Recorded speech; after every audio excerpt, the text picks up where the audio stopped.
What is going on, everybody? James Hancock here, back to review episode 10 of season 3 of The Expanse, an episode called Dandelion Sky. As you can see, I am not in my usual man cave in New York. I'm actually down in Virginia. I'm in my dad's unfinished office, and if you can hear a child screaming in the background, my little brother Charles is playing, I think right now he's playing GTA 5, but ordinarily he's playing Fortnite with his friends. But if you hear a lot of screams of pain or outrage, it's because they are shooting each other in the head about 20 feet away. I'm returning to New York tomorrow, so I'll be back to my normal schedule. So for everyone out there who's a little annoyed that I did not review the season finale of Legion, I do apologize, but I've been doing some hardcore family bonding. Before I get to my recap and review of tonight's episode, I just want to say one thing, that Stephen Strait, the actor who plays Holden, he's been doing some interviews as of late, and he was just walking through the steps whereby Amazon was able to come on board with The Expanse. And one thing he said was interesting is that on Syfy, a lot of times what we see is a censored version of the show, but the time it gets to Amazon, they don't have any censorship. But if you're watching it live on TV like I do, you actually are getting a slightly censored version of the product. But you mentioned that season 4, when it comes to nudity, swearing, etc., they will have fewer handcuffs. So that's interesting that they at least have those options. Also, and if it looks like I'm sitting at a slightly awkward angle, I apologize. It's one of those things where I can either get way back here and be relaxed and have horrible audio, or I can be up here kind of on the edge of the seat. Making this video under these circumstances is not ideal, but tonight's episode was fantastic, so I wasn't about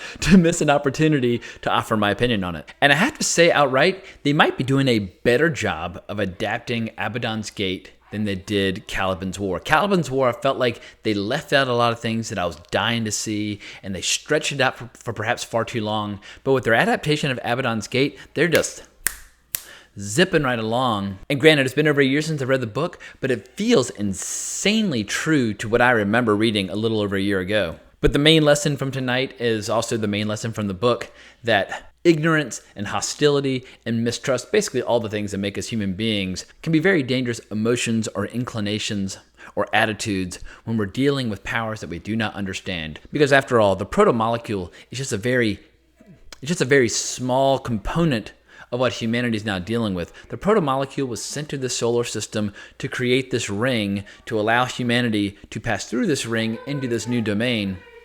But the proto-molecule is only a small sample of what this alien culture has to offer, and when you're in that environment, it's probably a bad idea to be breaking out into all-out war. First and foremost, it just creates a bad impression. But you don't know what unintended consequences you might bring about, as we saw at the end of this episode. But I thought this episode did a good job of balancing a lot of internal human drama aboard some of the ships, while at the same time getting really weird with some of the events that take place in the nucleus with Holden and Miller. So, massive thumbs up on the episode. It's going to be a very sad day in 3 weeks when this show draws to a close, but I have a feeling it's going to create an absolute feeding frenzy of people jumping on board, getting ready for season 4. I feel like, sorry if I keep laughing, I'm occasionally hearing commentary from the next room, but I feel like the show's on such a hot streak for the last 4 or 5 episodes, basically. And if the end of this episode is any indication, we're going to see a lot more cool stuff before this season draws to a close. At any rate, let's dive into the review and recap. Also, there are a lot of people out there who, when they watch my videos, they get really annoyed that I'm doing a recap. In the title for the videos, it says review and recap, so I try to provide commentary and observations along the way, but this video is a recap. Some people do like to go through with kind of color commentary and relive the episode, but if you don't want to recap, this is the point to bail out. But at the beginning of the episode, we find that the Rossi is still locked out of their communications and their weapons. But Holden has made a video. This one's actually authentic as opposed to the one that was used to frame him. But the video basically tells Alex and Amos that he is going on alone. Don't come after him. It's an order, but he's going to the nucleus. And we get these truly bizarre scenes as Holden's basically skydiving through space toward the nucleus, and Miller in full detective garb, almost like he's Humphrey Bogart from The Big Sleep, is just hanging out, floating next to him and talking to him.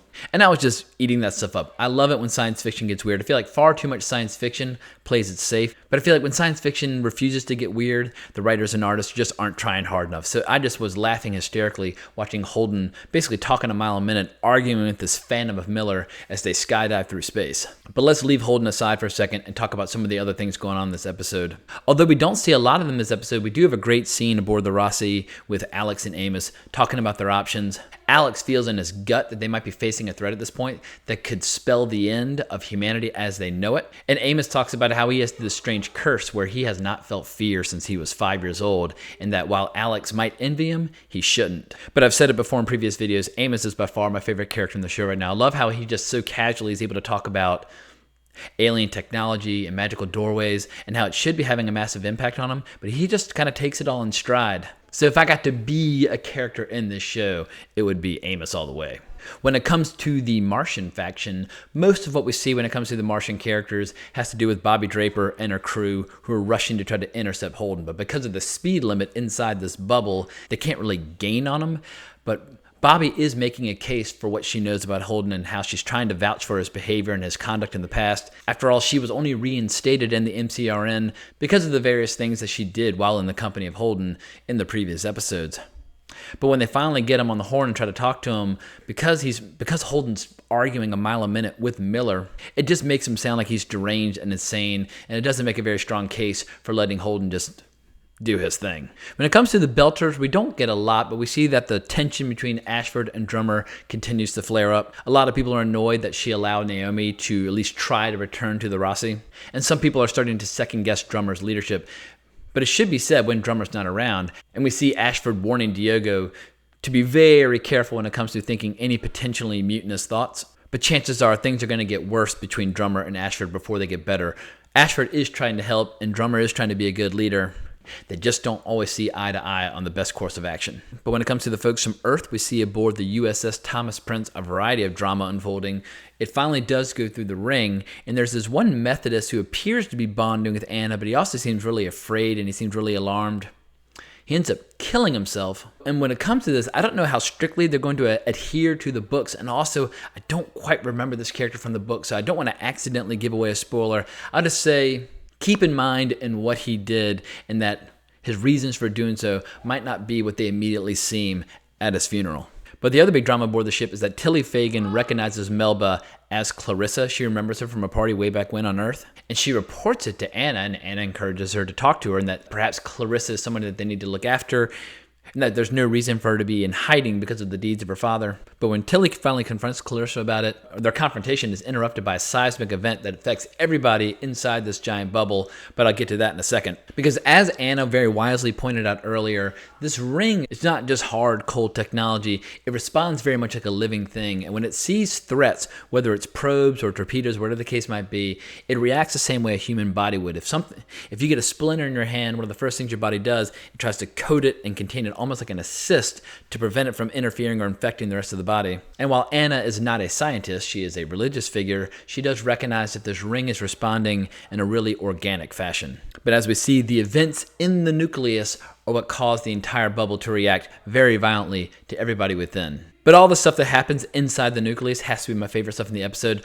I love it when the Expanse goes to the weird side. I love anything and everything involving the protomolecule or whatever it might be an extension of. And we get these great ambiguous conversations where Miller's talking about how this was built by a civilization billions of years ago, but now all it is a bunch of closed doors. And the main thing Miller wants Holden to do is to boot things back up. And in order to do so, Holden must complete the circuit. However, before he can do so, all the Martians arrive, pull their guns on him, start asking him to stand down. They say, you got to come with us, blah, blah, blah. Martians tend to be very intelligent on some fronts, but they also tend to be a little bit militant and a little bit aggressive.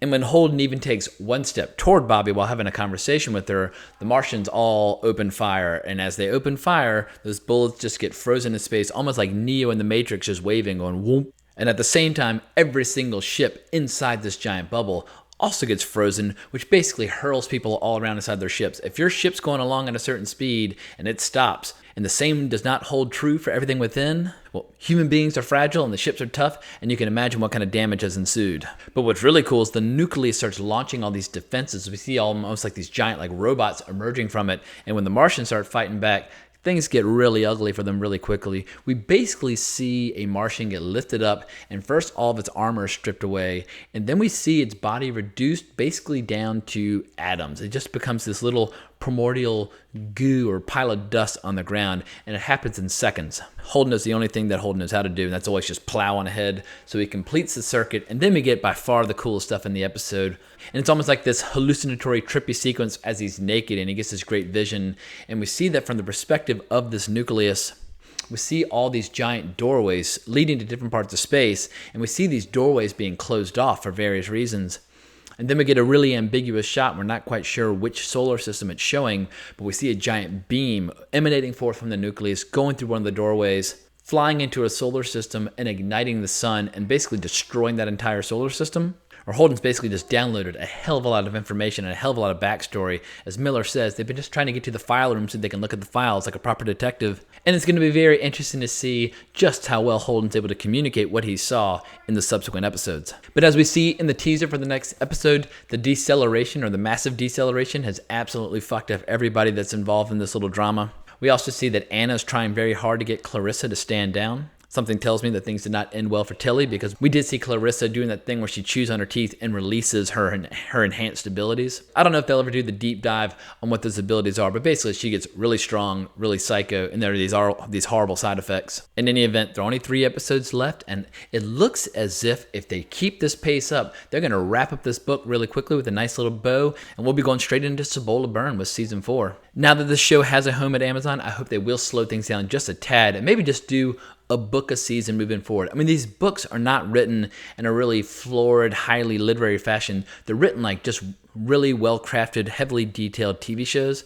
And it shouldn't be a problem just to do a book a season. It's almost like they wrote the books specifically with TV in mind. But between now and the next season, I'm just going to rip through as many of the books as possible because there's no reason not to have some Expanse in my life. But I think I'm going to wrap this video up. I'm going to go join my little brother and watch him shoot some people in the head. But I hope you enjoyed my reaction and review. I hope you enjoyed his screams, if you can hear them. I have to apologize that I did not respond to any of the comments from the previous week. Because of my travel over the last few days, I've done nothing on my podcast. I've done nothing on the YouTube channel. I'm way behind on all that stuff. And I sadly just did not get to the comments. But please feel free to leave a comment in the comments below. I definitely will be getting back on that in the days to come. But the best way to reach me is always on Twitter @Colbrax. I'm always pretty consistent there. But thank you so much for watching my recap and review. I really appreciate it. But more importantly, onwards and upwards.